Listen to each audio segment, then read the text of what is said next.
Kalian pernah nggak sih, lagi tidur, tiba-tiba sadar, mata kebuka, tapi badan nggak bisa gerak sama sekali. Mau teriak nggak bisa, mau bangun nggak sanggup, dada rasanya berat, napas pun sesak.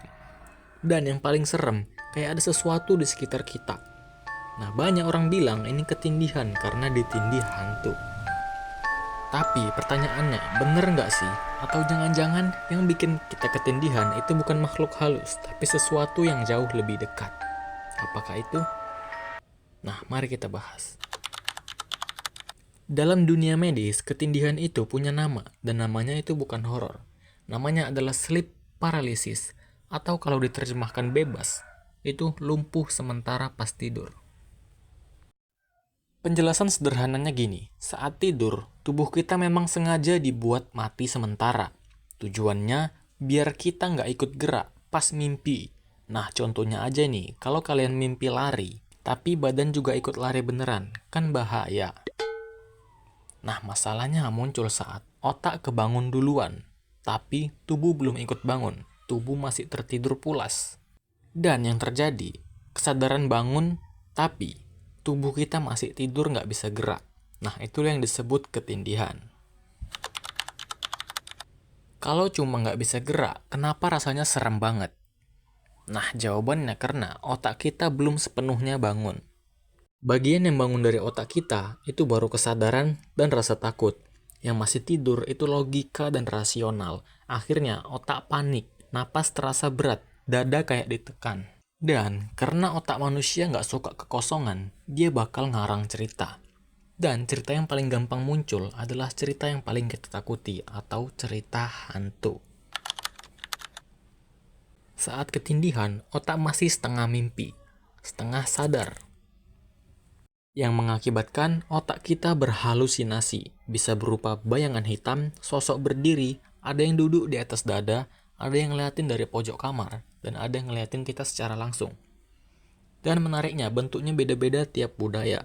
Contohnya, Indonesia hantu nih, Jepang roh penekan dada, Barat shadow man atau alien. Kok dari dulu dibilang ketindihan itu karena makhluk halus? Nah, jawabannya simple, karena pengalaman ini nyata, tapi penjelasan ilmiahnya baru dikenal belakangan ini. Nah, dulu tuh orang ngalamin karena nggak tahu penyebabnya. Akhirnya dikaitkan sama hal yang mistis-mistis. Dan karena kejadiannya pas malam, pas sendirian, pas lagi lemah, dan pas lagi kita tidur, mitos ini jadi makin kuat. Padahal yang kejadian itu real, tapi penyebabnya bukan kita yang kira, atau bukan disebabkan oleh makhluk kasar, halus. Nah, orang yang lebih sering ketindihan ini adalah sebagai berikut. Yang pertama adalah yang kurang tidur. Yang kedua, sering begadang. Yang ketiga, tidurnya telentang. Yang keempat, stres. Yang kelima, karena capek mental. Nah, makanya mahasiswa, pekerja lembur, gamer atau overthinking people atau yang lainnya, itu semua target empuk buat ketindihan. Bukan karena mereka lemah, tapi karena pola tidurnya yang berantakan.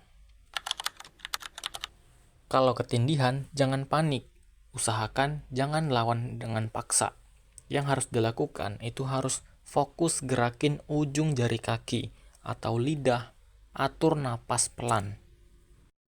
Bagian kecil tubuh itu paling cepat bangun. Nah, begitu tubuh nyambung sama otak, ketindihan langsung lepas. Jadi, ketindihan itu bukan ditindih hantu, makhluk halus, atau makhluk kasar. Ya.